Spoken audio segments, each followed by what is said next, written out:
Ladies and gentlemen, jangan lupa like, share, dan subscribe ya. Syukron. Assalamualaikum warahmatullahi wabarakatuh. Perkenalkan, nama saya Sonia Lorenza dengan NIM 11820722213. Saya berasal dari jurusan Ilmu Hukum G semester 5 dari Universitas Islam Negeri Sultan Syarif Kasim Riau.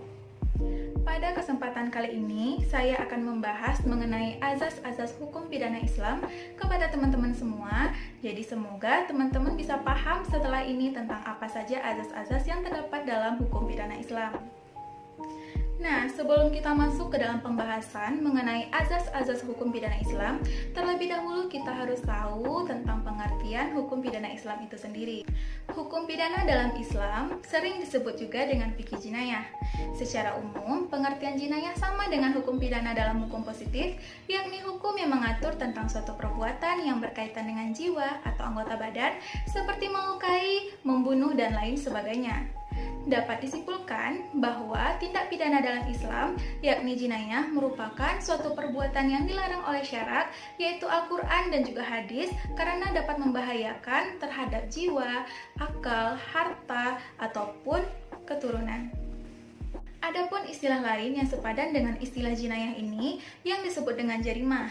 Jarimah merupakan larangan-larangan syarak yang diancam oleh Allah Subhanahu wa taala dengan hukuman had atau ta'zir.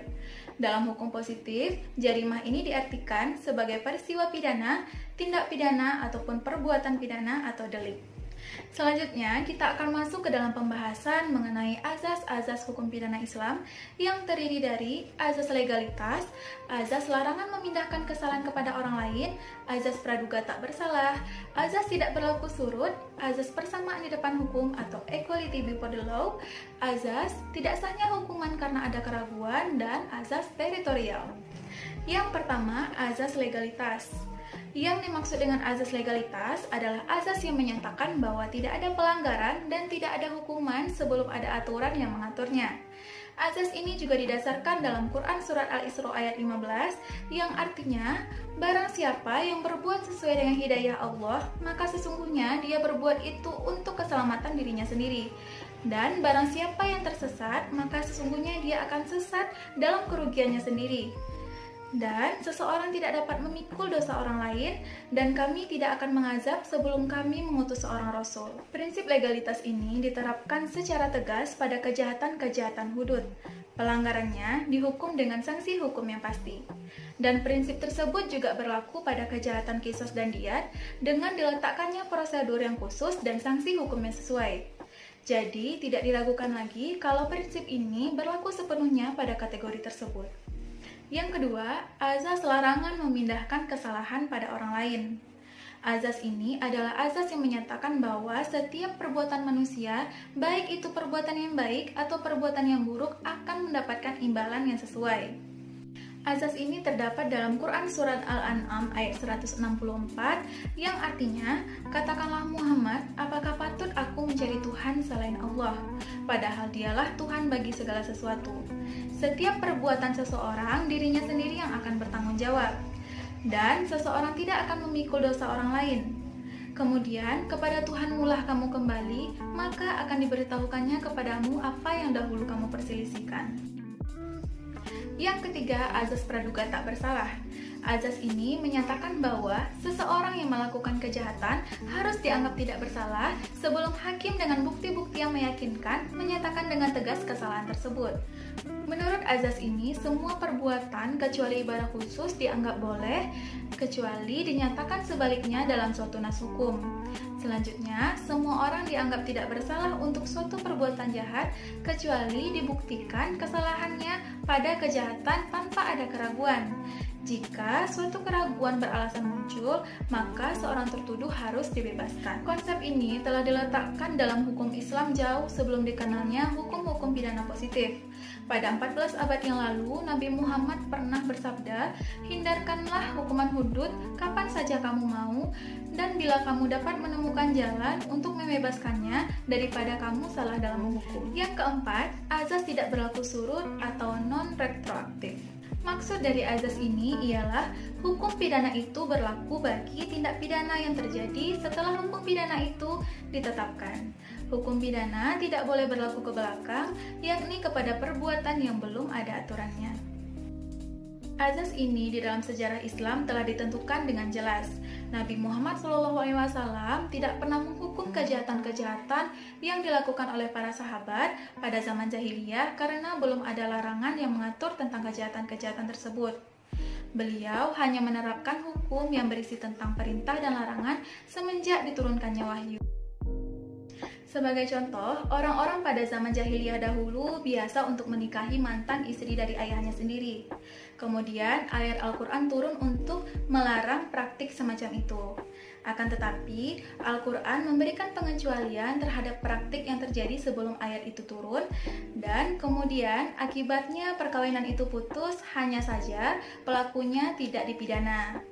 Hal ini juga dijelaskan dalam Quran Surat An-Nisa ayat 22 yang artinya, dan janganlah kamu kawini wanita-wanita yang pernah dikawini oleh ayahmu terkecuali pada masa lampau. Sesungguhnya perbuatan itu amat keji dan dibenci oleh Allah Subhanahu wa Ta'ala dan seburuk-buruknya jalan yang ditempuh.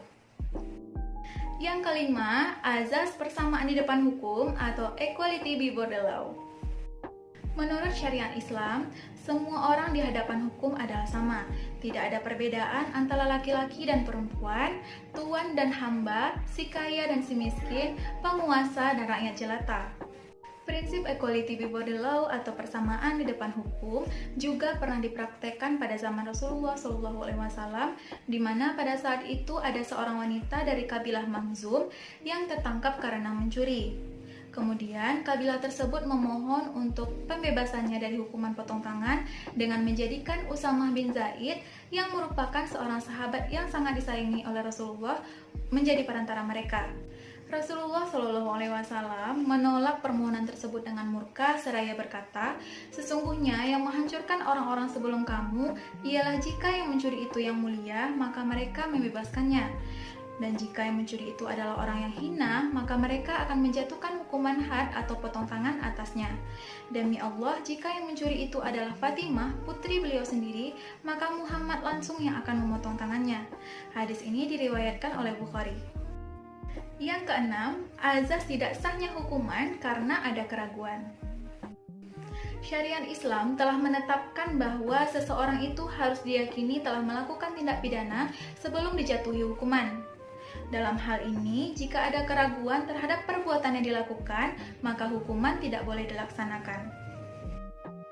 Azas tidak sahnya hukuman karena ada keraguan ini sangat penting untuk menghindari kesalahan dalam pelaksanaan hukuman, sehingga orang yang benar-benar tidak melakukan kesalahan dapat terhindar dari hukuman tersebut, dan orang-orang yang benar-benar melakukan kesalahan atau tindak kriminal lah yang bisa menjalani hukuman tersebut. Yang ketujuh, azas teritorial. Dalam konteks azas ini, hukum Islam merupakan hukum yang universal dan internasional, bukan sekadar regional atau kedaerahan saja. Universalitasnya membawa hukum ini berlaku bagi semua orang, bagi siapa saja dimanapun dia berada, baik itu non-muslim ataupun muslim.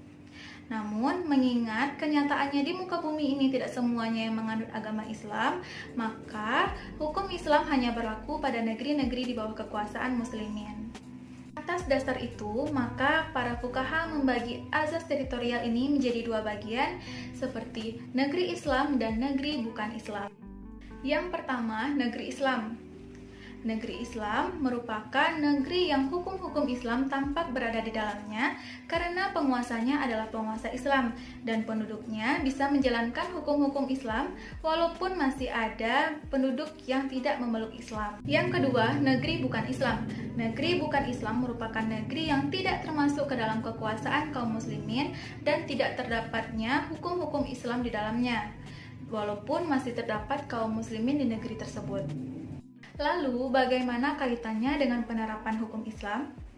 Meskipun para fuqaha berpendapat, namun mereka secara umum menyatakan bahwa hukum Islam diterapkan dalam wilayah teritorial hukum Islam, baik dilakukan oleh penduduknya maupun dilakukan oleh para zimmi yang mana tunduk kepada pemerintahan Islam. Hal ini juga didasarkan atas azas nasionalitas, dan teritorialitas yang mana merupakan dasar hukum dari hukum pidana konvensional. Nah, itu dia ketujuh pembahasan mengenai azas-azas hukum pidana Islam. Semoga teman-teman bisa memetik manfaat dari materi yang saya sampaikan dan juga bisa menjadi berkah untuk kita semua. Salah dan janggal saya mohon maaf. Wabillahi taufiq wal hidayah. Wassalamualaikum warahmatullahi wabarakatuh.